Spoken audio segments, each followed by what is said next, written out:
tem um programa claro do que ele quer. É uma exceção. O Partido Novo chegou a ter. Aí se vendeu pro bolsonarismo. E aí, eu chego pra você e falo assim, vamos lá, vamos juntar todos os partidos. E com todo respeito de novo, não tô debochando, falando tranquilo. PSDB, MDB, PSD, PSB, PP. Qual é o programa de governo desses partidos? Esses partidos, eles são um conjunto de pessoas que vão levando recursos para suas regiões, criam um cabresto e ficam se reelegendo, e eles ficam sempre nessa gincana de ter mais poder, onde a gincana mora, a dança das cadeiras, é a eleição. E vocês são oposição ao governo Lula, mas vocês também foram oposição ao Bolsonaro e tudo mais, né? Na verdade, assim, a gente é oposição ao Lula. Vocês enquanto movimento política, sim, isso. Sim. Entendi. Nós somos oposição ao Bolsonaro, não no começo. A gente, na verdade, apoiou o Bolsonaro no segundo turno, o que foi um erro também. E aí o Bolsonaro, em maio de 2019, quando ele começou a atrair a gente, nós somos o primeiro grupo de direita a falar, você está errado e você é um traidor. E foi difícil, Ava. Nós sangramos, cara. Vou te dizer, a gente é sempre acusado de ser um movimento de internet, que só pensa em like. Pra você ter uma ideia, eu perdi em um dia 100 mil inscritos. O MBL perdeu em uma semana 400 mil inscritos. A gente derreteu nas redes. A gente realmente derreteu. E a gente sentou um dia e falou assim, e aí, o que nós vamos fazer? Mas isso é o modus operandi da extrema-direita, né? O modus operandi da extrema-direita é não aceitar discordância. Qualquer discordância... Mas eu diria pra você que isso é o modo da extrema qualquer coisa. Pode ser. Eu não discordo. Agora, a gente inverteu um pouco a cadeira, né? Que você estava me fazendo umas perguntas, agora eu quero entender umas coisas também. Vontade.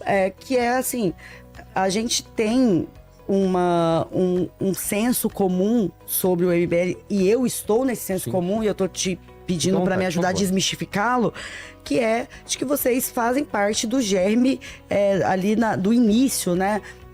Do que veio a se tornar o bolsonarismo. E quando o bolsonarismo se tornou um monstro, vocês, antes até mesmo, você tem razão, vocês foram pioneiros em identificar a messianização da direita no bolsonarismo, mas vocês se enxergam como parte fundadora, ou pelo menos uma mola propulsora do que veio a se tornar o bolsonarismo, ou não? Eu acho o seguinte, Ava, você também fez parte, você não era uma criança, né, nos anos 90, e você também entendeu que nos anos 90, eu pelo menos, é que você talvez, você é uma pessoa já ligada às ciências humanas, né?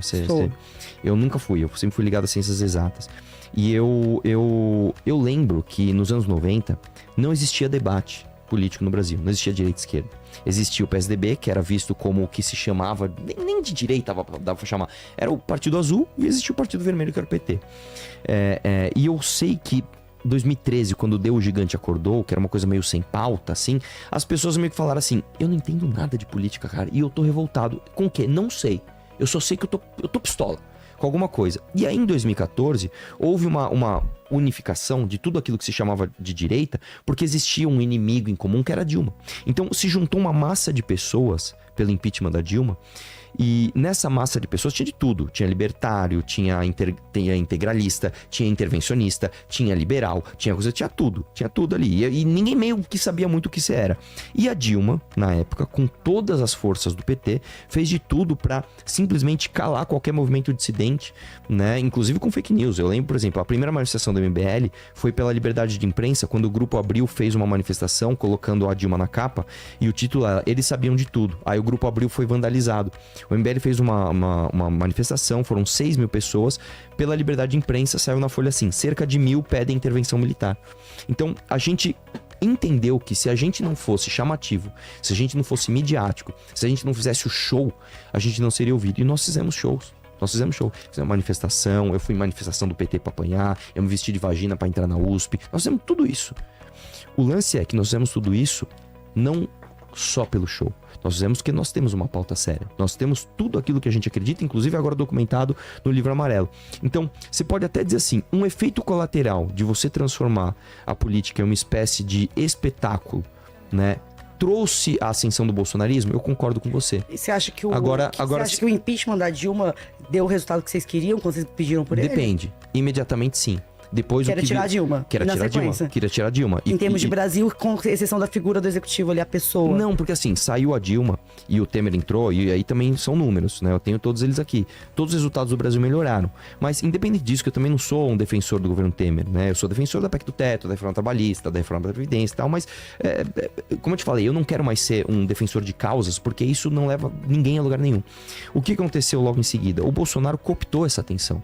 E por quê? Porque ele é um cara extremamente carismático, ele falou coisas de fácil entendimento, ele repetiu jargões, ele prometeu um monte de coisa pra um monte de gente e se entendeu nesse bolo que se chamava direita que o Bolsonaro era uma figura que poderia trazer o Moro com a Lava Jato, o Paulo Guedes com a agenda liberal, não sei o que lá. E quando ele chegou lá, ele simplesmente traiu todas as pautas que nós acreditávamos. Cara, você vai, eu vou te pedir desculpa por fazer uma citação aqui. Vocês acreditaram mesmo que o Moro era um cara foda? Depende do que você considera foda. Eu digo que pra você vocês acreditaram que o processo era legítimo do jeito que estava sendo feito, tipo, soltando coisa pro Jornal Nacional, então, eu vou te dizer uma coisa da operação, aí a gente... grampo do neto da Dilma, depois o horário, suspendeu o sigilo depois fora do prazo, tudo isso você sabe de cor, mas sei de cor. Só te lembrando. Eu vou te dizer uma coisa. E ainda chamou vocês de tonto no final, os tontos do MBL. Tontinhos. Vocês ajudaram o cara a virar o que ele virou e o cara meteu vocês de tonto. Calma, nós não ajudamos nada. O Moro fez o nome dele sozinho, fazendo o trabalho dele na Lava Jato. E eu vou te dizer uma coisa. Não lavar as mãos de Moro, não. Vocês ajudaram sim. Não entendi. Não vem lavar as mãos de Moro, não. Não. Pro Lava Jato, sim, tal. Mas, Ava, olha só. Ava. Duas coisas importantes. De paulista tá de boa. Duas coisas importantes de deixar claro. A gente não é lavajatista bobo, tá? Sabe que como o Moro achou que vocês eram. Pode ser que ele tenha achado isso. A gente não ficou na Paulista cantando Que País é Esse, por exemplo, apoiando as 10 medidas contra a corrupção do Ministério Público. Nossa, a gente foi contra, entendeu? Então, digno isso. Então por isso que eu tô falando, da mesma forma que você, Ava, não é uma pessoa que a gente consegue colocar numa caixinha, a Ava é petista, a Ava é comunista, a Ava é uma evangélica, não sei o que. Não, você é um ser complexo, que faz reflexões e tem posições que tem nuances e que pra ser entendida precisa desse tipo de conversa. O MBL é a mesma coisa. Nós não somos a caixinha do Vem Pra Rua. Ah, somos moristas, eu vou na Paulista igual o Tomé Abdutti chorar lá. Ai, Moro, como é grande meu amor por você. Nós não somos isso. Nós também não somos o pessoal que quer intervenção militar. A gente brigou com o Olavo, inclusive, na época do impeachment, porque o Olavo achava que tinha que ter intervenção militar. Nós somos diferentes. Então, você vai falar pra mim, a Lava Jato teve excessos? Teve um monte de excessos. Inclusive, por exemplo, eu acho que uma das coisas mais absurdas são as ações do Marcelo Bretas, assim. Ele é o estereótipo do que a gente não quer. Um cara bombado, sou juiz, prenda. Entendeu? A gente não quer isso. Né? Nós fomos vítimas, inclusive, de prisão arbitrária. Não sei se você sabe disso. Prenderam 2 doadores do MBL preventivamente, arbitrariamente, porque um apoiador petista era promotor do Ministério Público e inventou que a gente lavou 400 milhões de reais. Então, não acho que eu vou vir aqui defender que a gente tem que ter um Estado policialesco, que a Lava Jato deveria ser uma instituição constante, parte de um plano de governo. Eu não acho isso. Só que nós estamos num Brasil que, infelizmente, ele é composto de excessos. Eu poderia tentar fazer você virar uma caricatura trazendo aqui coisas primárias. Por exemplo, você acha que o sítio não era do Lula e trazer todas as evidências? Você acha que o triplex não era do Lula e trazer todas as evidências? Só que eu acho que o debate é mais profundo do que isso. Claro. Né? Senão você vai ficar, e o Moro que vazou o áudio dele pro Jornal Nacional? Isso tá errado. E o Lula que tinha pedalinho no nome do sítio? A gente vai voltar no debate de 2014. Então, por isso que eu acho que esse tipo de debate é bom, até pra melhorar a minha imagem, porque muita gente tem uma imagem de mim que eu sou um mitador. Eu vou vir aqui, eu vou mitar pra cima de você. Ah, sua esquerdista! E não é assim, cara. Eu acho que a gente pode fazer um debate muito mais profundo e muito mais legal. Por isso, inclusive, eu sinceramente comecei te elogiando, né? Eu falei pro Vilela, falei pro Fábio, o debate com a Ava vai ser legal porque não vai ser uma coisa caricata, espero eu. Né? E a gente vai fugir dos clichês. Então, por isso que eu acho que a nossa conversa tá muito legal. Eu acho que você tem razão quando você fala que a gente não pode voltar em 2014 para travar o debate temporalmente, assim como a gente também não pode perder a referência da história e dos fatos que foram acontecendo, porque a história vai se alimentando e ele é o nosso parâmetro. Mas assim, eu tô muito instigada a entender sobre esse negócio de partido, porque muita gente me pergunta, né? Por que você é do PSDB? É uma pergunta que eu ouço todo tempo, né? Eu te perguntei aqui no off. Eu morro de medo de beber água de noite, 3 da manhã, e alguém tá na minha geladeira. Mas por que o PSDB? De novo isso, bicho, não é possível. Eu tava no show da Pablo, que engravidou do Lula, sabe? A Pablo Vittar, e vieram me perguntar isso. Nossa, mas por que o PSDB? Gente, a Pablo tá cantando a música, eu quero dançar, e vocês estão aqui falando na minha cabeça. Mas... sabia que ela tinha engravidado do Lula, né? Não, cara, engravidou do Lula com dinheiro da Rouanet, você não sabia? A inseminação artificial foi com dinheiro da Rouanet. Então, eu acho que que as pessoas me perguntam isso e eu respondo, cara, não existe um partido político que vai me contemplar integralmente. Nunca vai existir. Eu sou evangélica, eu acredito no Evangelho de Cristo e ainda assim a minha igreja não me contempla totalmente, muito pelo contrário, não existe instituição que te contempla totalmente. Mas a gente precisa estar nelas. E aí, estando nelas, a gente dá conta de fazer a meia-culpa nesse processo. Por que eu tô te perguntando isso? Eu vi várias entrevistas suas falando, e eu falo assim, cara, esse cara tá falando uns trem que eu concordo, me disseram que a gente ia tretar, falando que o Centrão era um grande problema da política brasileira. Mas os parlamentares do MBL são todos filiados a um partido Centrão, né? Que é o União Brasil. Infelizmente. Nem todos. Eu vou te dizer que, inclusive, esse ano a gente disputou a eleição. Você, a gente teve... de São Paulo, né? A vereadora. A gente teve, inclusive, um cara que disputou a eleição pelo PSDB. Exatamente, que inclusive também é uma acusação que vocês recebem de ser financiado pelo PSDB, sim. Assim como dizem pra mim, pô, você tá com o Lula, mas você é do PSDB, que tem ligação com o MBL. São reflexões, mas a minha pergunta é, vocês têm mais algum deputado federal além do Kim? Não, só o Kim. O Kim tá no União Brasil, sim. Que inclusive tem 3 ministérios no governo Lula. Isso pesa na balança pra vocês ou isso é uma questão secundária? Depende. Pra gente criar o nosso partido, claro que pesa. Agora, pra atuação parlamentar do Kim, não, porque a primeira coisa que ele falou quando ele sentou lá pra negociar com o partido, e eu tava junto, porque eu também negociei assim, nós somos totalmente independentes. E como eu te falei, como os partidos hoje, eles não têm programa, eles querem teu voto, porque o teu voto traz fundo partidário, traz fundo eleitoral. Então, se o Kim vai bater no governo, se o Kim vai falar bem do governo, dane-se. Ele tem voto, ele tá na chapa, ele traz fundo pro partido. Então, o Kim hoje, ele foi utilizado. Então, eu falo sem pudor isso aqui. O Kim foi usado pelo Milton Leite, tá? Pra trazer fundo partidário pra ele, e fundo eleitoral pra eleger a bancada de vereadores que ele quer. Isso é horrível, cara. Isso é muito ruim. Por exemplo... Mas ele usou também, né? Quem? O Kim não é uma vítima. Ele usou um partido e foi usado pelo partido. Vocês estão dentro da regra do jogo. A gente tá dentro da regra do jogo, mas a gente não gosta dessa regra. Então a gente vai criar a nossa própria casa. E aí você vai dizer, o partido vai contemplar vocês integralmente? Sim, por quê? Não porque a gente é muito perfeito. Não. Porque a instituição é nossa. Nós estamos criando uma casa nossa e nós estamos indo pelo caminho mais difícil. Porque aí eu vou falar direito. Tá bom. Uma das opções que existe no Brasil, e eu vou ser bem sincero, abrindo um jogo total com você, até numa coisa meio comprometedora. Uma das coisas que dá pra se fazer no Brasil é comprar um partido. Eu tô sabendo. Você pode chegar pra um cara e falar assim, irmão, é o seguinte, quem é você? Puta, eu sou investidor da área de mineração. Olha, eu vou lá no partido P, e ele tá pedindo 25 milhões... E ele vai me dar 8 diretórios, aí você fica com 3. Vamos fazer assim? E isso acontece o tempo todo. Essa é a importância, inclusive, que a gente precisa ressaltar, que a antipolítica, os movimentos de antipolítica, quer dizer, nenhum partido presta, nenhum político presta, foram muito ruins para a compreensão das pessoas. Nós nunca falamos isso, sabia? Sim, eu acho importante você ressaltar isso aqui. Por quê? Porque...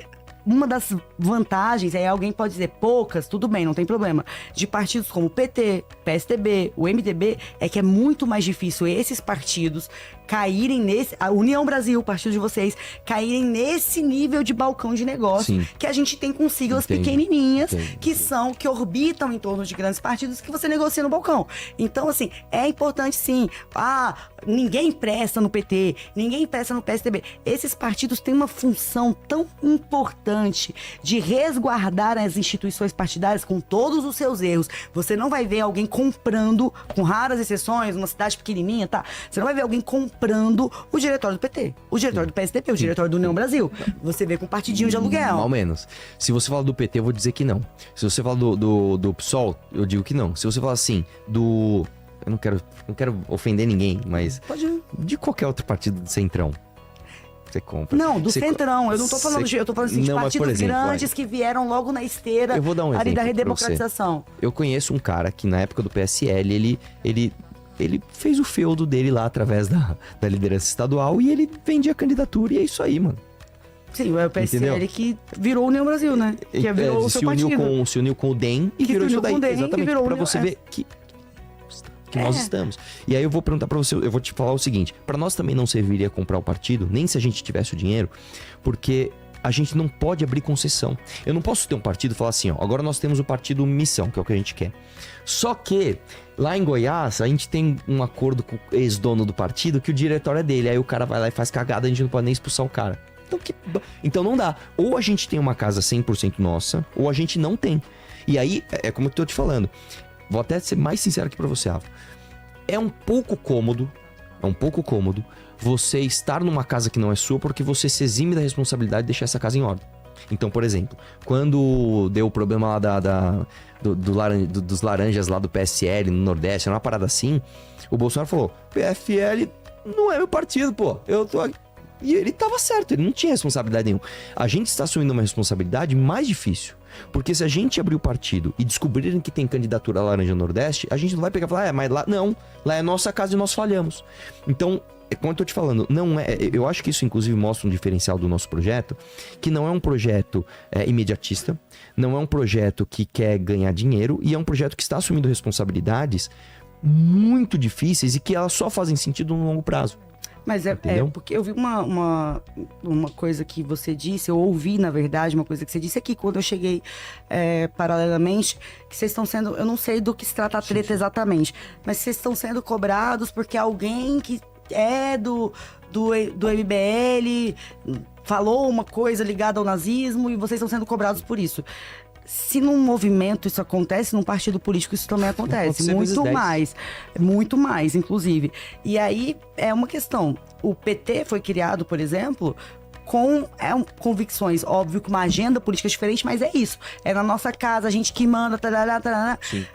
Expulsar a Heloísa Helena, que criou o pessoal que já saiu, que tá na rede. Quer dizer, a gente não tem uma garantia na vida real de que os partidos vão entregar isso aí, né? Em termos, ó, o que eu vou falar aqui, hein, meu? Presta atenção, hein, que eu vou dizer. Em termos organizacionais, o PT é algo a ser estudado. Porque é o seguinte, isso, aí eu posso até empurrar pra corrupção aqui. Me fala um aliado do Lula que não está solto e rico hoje.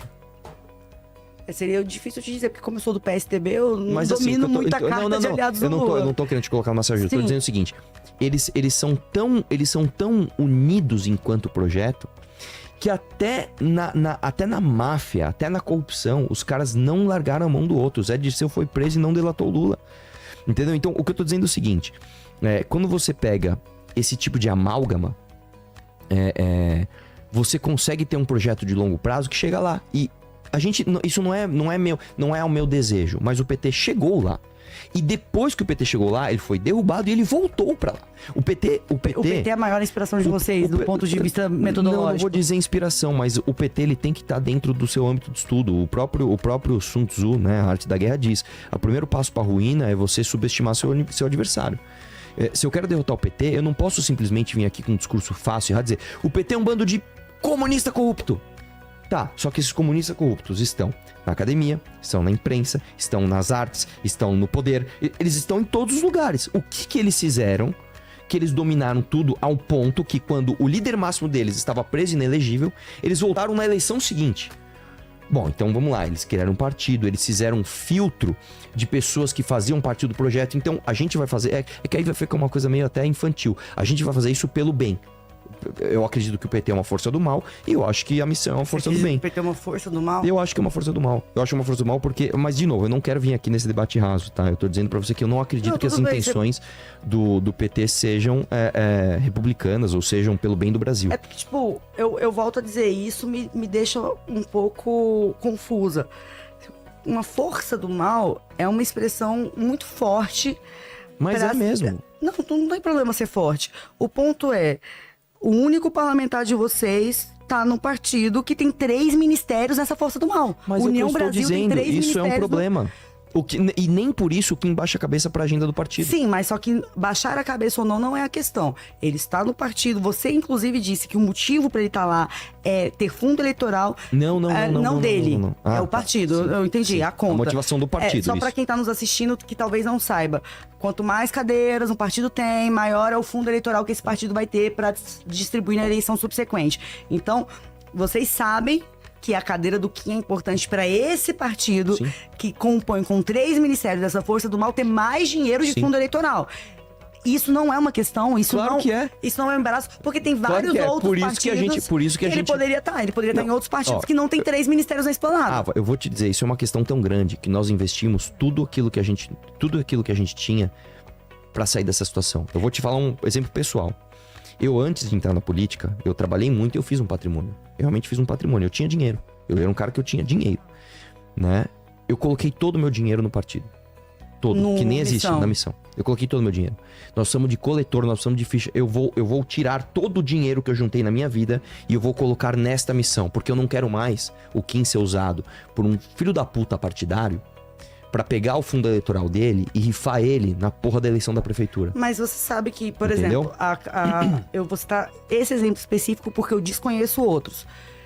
A vereadora de vocês aqui também é do União Brasil. Sim, mas ela não tinha opção. Qual partido, como assim em qual partido ela estaria que ela não ajudaria essa legenda a ganhar mais fundo partidário, fundo eleitoral? Não, a questão não é essa. Eu não É sei essa, qual. só essa? Não, não é essa. Porque ela poderia estar em outro partido que não tivesse Qual? 3 ministérios na esplanada. Mas qual? De Me fala um partido. Tem, ó, o PSDB não tem 3 O PSDB, pra começar, é o seguinte: Não, o PSDB em São Paulo, você já sai com menos 50 mil Você votos. pediu um exemplo, aí Sim. é o caso. Eu tô te trazendo as então coisas. você tá me trazendo um ponto, ou seja, o pragmatismo impera. Claro o pragmatismo é maior do que a visão de que o PT é uma força do mal. Não, porque você não, põe, não. pelo pragmatismo, vocês topam estar no partido que tem 3 Não, ministérios na esplanada. Vamos lá.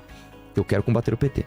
Pra combater o PT, eu preciso crescer enquanto força política. E eu quero chegar no executivo. Pra eu chegar no executivo... Só um parêntese, prefeito eleito de Goiânia tá me ligando, que é do seu Fica à partido. vontade, e o vou- Brasil.